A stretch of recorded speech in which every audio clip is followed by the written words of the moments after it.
សូមជម្រាបសួរជួបជាមួយនឹងខ្ញុំសាជាថ្មីក្នុងកម្មវិធីសង្ខេបព័ត៌មានប្រចាំថ្ងៃនេះខ្ញុំបានដកស្រង់ព័ត៌មានសំខាន់មួយចំនួនពីប្រទេសកម្ពុជាមកជម្រាបជូនប្រិយមិត្តអ្នកស្ដាប់និងទស្សនាព័ត៌មានទី1នេះគឺប្រពៃណីនេសាទបុរាណរស់ឡើងវិញត្បូងឃ្មុំនឹងរៀបចំពិធីចាប់ត្រីឯបឹងត្រពាំងក្រមនៅថ្ងៃទី14កុម្ភៈរដ្ឋបាលខេត្តត្បូងឃ្មុំនឹងរៀបចំពិធីវប្បធម៌ដ៏ពិសេសមួយនៅថ្ងៃទី14ខែកុម្ភៈឆ្នាំ2026ដើម្បីអបអរប្រពៃណីចាប់ត្រីបុរាណរបស់សហគមន៍ក្នុងភូមិសាទុំឃុំជាំក្រវៀនស្រុកមេមត់ពិធីចាប់ត្រីតាមបែបបុរាណមានគោលបំណងរក្សាប្រពៃណីទំនៀមទម្លាប់សហគមន៍ជុំវិញការចូលរួមរបស់ប្រជាជននិងតាក់ទាញភ្ញៀវទេសចរជាតិនិងអន្តរជាតិដើម្បីរីករាយនឹងវប្បធម៌ដ៏សម្បូរបែបនៃខេត្តត្បូងឃ្មុំបើតាមរដ្ឋបាលខេត្តពិធីនឹងចាប់ផ្ដើមនៅវេលាម៉ោង 9 ព្រឹកនៅបឹងត្រពាំងក្រោម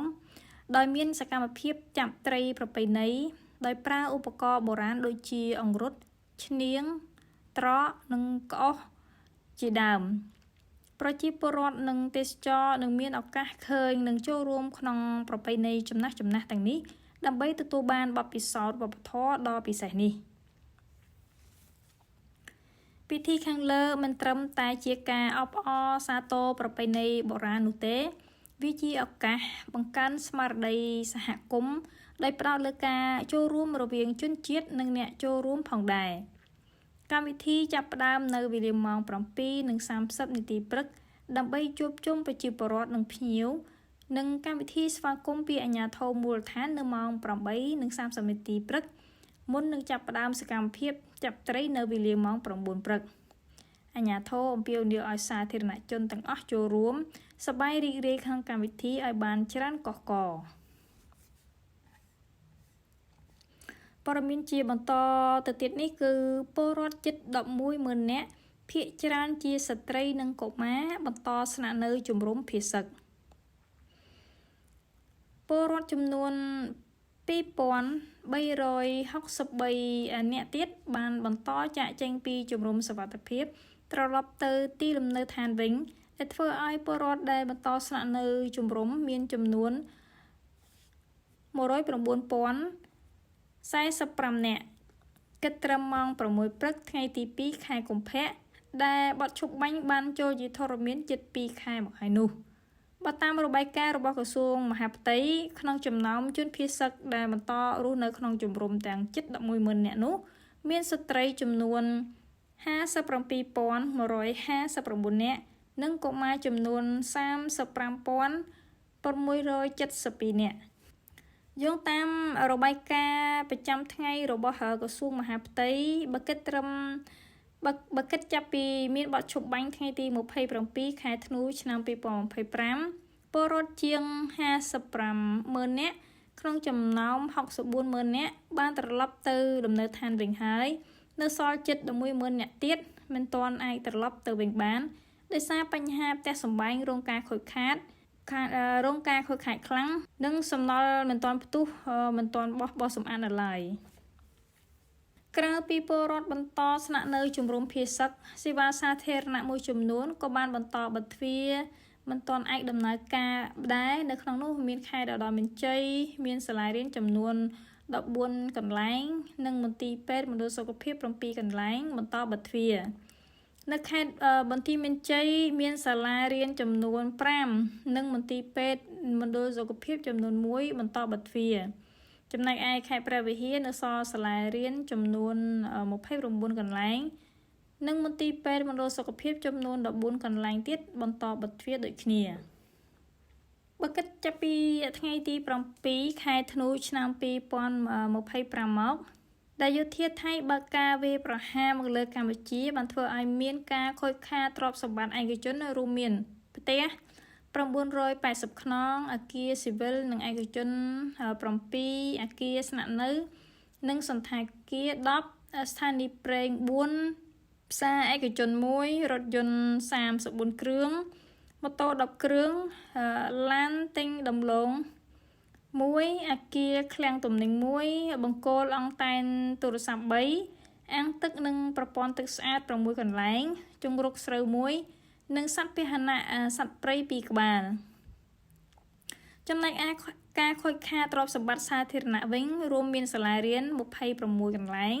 មន្ទីរពេទ្យ មណ្ឌលសុខភាព 14 កន្លែង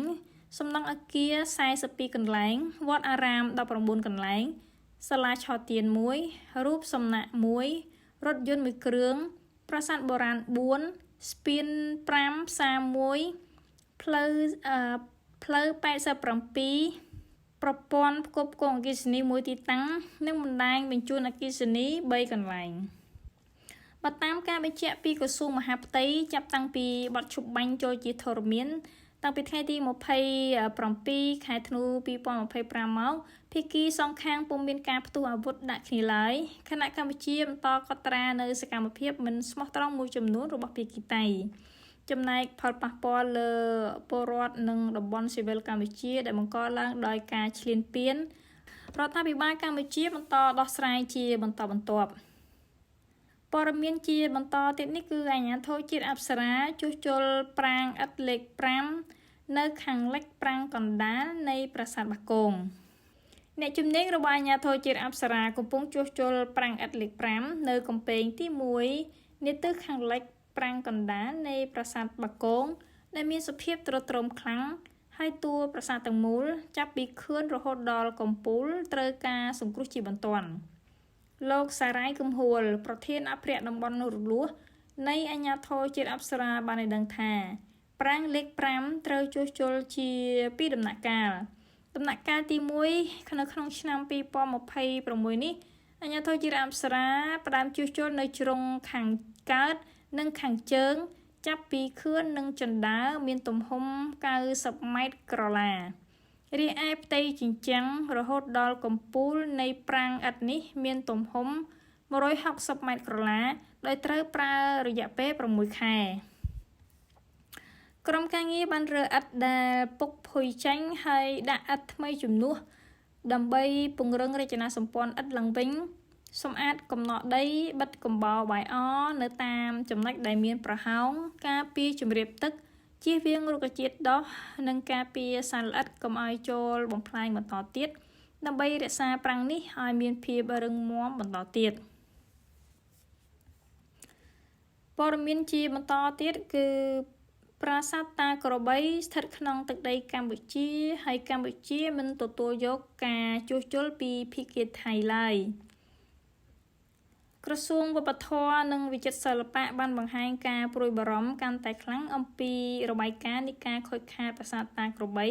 តែរងការបំផ្លិចបំផ្លាញពីការទម្លាក់គ្រាប់របស់យោធាថៃនាពេលកន្លងទៅ យ៉ាងណាក៏ដោយក្រសួងបានបញ្ជាក់យ៉ាងដាច់អហង្ការថា ប្រាសាទនេះស្ថិតនៅក្នុងដែនអធិបតេយ្យភាពរបស់កម្ពុជា ហើយកម្ពុជាមិនព្រមទទួលយកការជួសជុលឬសកម្មភាពស្ដារឡើងវិញណាមួយ ដែលធ្វើដោយឯកតោភាគីរបស់ថៃឡើយ តាមសេចក្តីប្រកាសព័ត៌មាននៅថ្ងៃទី 3 ខែកុម្ភៈ ក្រសួងវប្បធម៌និងវិចិត្រសិល្បៈបានបញ្ជាក់សារជាថ្មីថា តំបន់ប្រាសាទតាមាន់និងប្រាសាទតាក្របីស្ថិតនៅក្នុងដែនអធិបតេយ្យភាពទាំងស្រុង ដោយដែលបានកំណត់យ៉ាងច្បាស់ដោយសន្ធិសញ្ញាបារាំងសៀមឆ្នាំ 1904 និងឆ្នាំ 1907 ព្រមទាំងផែនទីដែលត្រូវបានទទួលស្គាល់ជាផ្លូវការនិងនៅតែមានសុពលភាពស្របតាមច្បាប់អន្តរជាតិ ក្រសួងវប្បធម៌បានបង្ហាញការព្រួយបារម្ភយ៉ាងខ្លាំងចំពោះរបាយការណ៍នៃការខូចខាតធ្ងន់ធ្ងរនិងការបំផ្លិចបំផ្លាញស្ទើរតែទាំងស្រុងនៃប្រាសាទតាក្របី ដែលជាកន្លែងសក្ការៈនិងជាបេតិកភណ្ឌប្រវត្តិសាស្ត្រដ៏សំខាន់ ដែលត្រូវបានថែរក្សាអស់រយៈពេលរាប់សតវត្សរ៍ មានតម្លៃវប្បធម៌និងជាដួងព្រលឹងរបស់ប្រជាជនខ្មែរ យ៉ាងណាក៏ដោយកម្ពុជាមិនអាចទទួលបាននៅការប្រើប្រាស់កម្លាំងណាមួយប្រឆាំងទៅនឹងតំបន់វប្បធម៌និងបុរាណវិទ្យាឡើយ ឬសកម្មភាពស្ដារឡើងវិញ ការអភិរក្សចុះបញ្ជីការសាងសង់ណាមួយដែលអនុវត្តដោយឯកតោភាគី